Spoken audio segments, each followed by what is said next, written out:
I have a cat. So sometimes I'm very busy with her and I don't always get a chance to get around to even going on my platform because the little girl keeps me so busy. Like, I just had to make like 3 different videos just to get this one posted on because the little one, who's finally going to the bathroom, keeps me very busy. Like, part of this video you're going to see me playing with her because she went settled down to where I could just sit down and talk about what is up. Hang on, I'm gonna go get this. As soon as she's done taking a potty, I am going to play with her while this video goes, because if I don't, the rest of the night will be consumed by no sleep and millie. And we got her from PL. If you don't know where that is, you know where the area I'm from. I don't like to get too much into where I'm from. But we were at a friend's house, and prior we had been there in the nighttime, so we didn't see all this. There, the property is filled with a bunch of abandoned stray cats, and the neighbor that used to live there had passed away, and they didn't find her way later. Many details on that. They found them, and now they wander around the property. And Millie happened to be one of the kittens that was there. Now, I think what happened is her mom and her were the only ones. Like, she was the only cat. And if she was in a litter, she would definitely be the runt. She's very tiny. And I think what happened is the mom got killed by coyotes, and so she's been wandering on her own, because when we found her, she was very sick. Runny nose. We found out she had stomach parasites and ear mites, or was it stomach, what was it? Stomach, kind of intestinal parasites, and then ear mites. She also had a cold and lung respiratory, problems. I guess it's common in cats. But Millie, all these other cats were jumping on her and hanging out on our roof, and because it's warm, and just chilling out. As soon as they all left, she individually was around by herself. I saw her from the far. She was standing on the dumpsters, and I thought, what a beautiful cat. And I'm usually a black cat lover. I used to have a black cat, and I'll get into that detail later. And I thought, well, I would never end up with such a beautiful cat. And I thought, what a cute, beautiful cat. And I sort of got psychically, she heard me. Well, she came up, and I just was like, here, kitty, come here.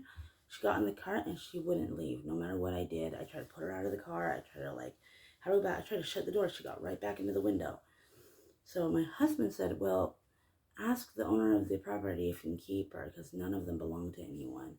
They're all strays. So I finally went on around to asking, and he said, yeah, they don't belong to anyone. Take her for free. And you've seen her in videos. This is my little troublemaker, Millie. Say hi. And she's been with us for almost 2 years now. When I took her to the vet, my husband was pretty much right on key. She turned out to be, I think, 6 months old. And we're celebrating her birthday on April 17th. She's around the clock, constant attention needed. She walks on a leash, she poops and pees outside on a leash, and she covers it up. So that makes it a lot easier. Half the litter box time is covered up by walks. And she puts up with outfits. Now, what we found out when you pick her up, flop. She's ragdoll, or at least part ragdoll. Now, I don't know if it's common in ragdolls, but her mouth, she hates when I do this. Her mouth doesn't have as many teeth. I don't know if you can see, she's gonna hate me. Her mouth doesn't have as many teeth. Sorry. I'll have to show you another time. As most cats. Like, she had to lose these ones because she had gingivitis when we found her. And you can get off now if you want. You can get off. As she's taken care of my depression, that's for sure. Most of it, yes. And she I don't know if ragdolls have a tendency to be very vocal, but this one needs constant round the clock attention, needs a lot of attention, that is. And very sweet. This one's particularly why I think she's only part. She doesn't like being held too long. So I think she's part Angora because she's kind of long. Instead of being huge and poofy. She, in fact, when I found her, I don't know with malnutrition, but she was very thin in the hair in the front and then poofy in the tail. As she's gotten older, she's gotten more poofier.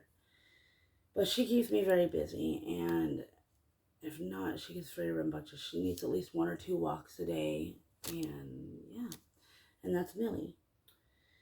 We're trying to find a good diet for her because I don't think that I'm finding out dry food is very bad for cats. Like, it's so cooked and like heated up and then reprocessed and heated up. I don't know exactly how that works, but by the time it's done, the they basically have to, spray it with meat flavor for cats. So I'm trying to think about a better diet for Millie. I'm even thinking about, if you've ever seen the channel Jen's Kitchen, he makes like his own food for cats. I've seen him take egg and salmon and tuna and dice that all up and put it together and make homemade cat food. I want to do that for her, and not just the raw diet. I mean, like, I want to make like Jen's Kitchen. I want to make, freshly cut tuna and put it in a meal for her, because I feel like that would be a lot more healthier for her, and her life would last a lot longer. So I don't know what you guys think. I'm going to end it with all the chatter, and that is Millie. As for the black cat, Sweetie Belle, it was a really hard decision.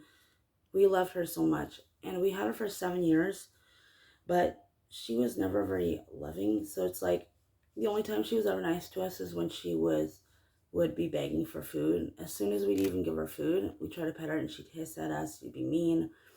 If there was no food involved, she was always scratching me, biting. And then when Bailey came along with all the, unconditional love, Sweet Belle tried to kill her like at least 3 to 4 or 5 times.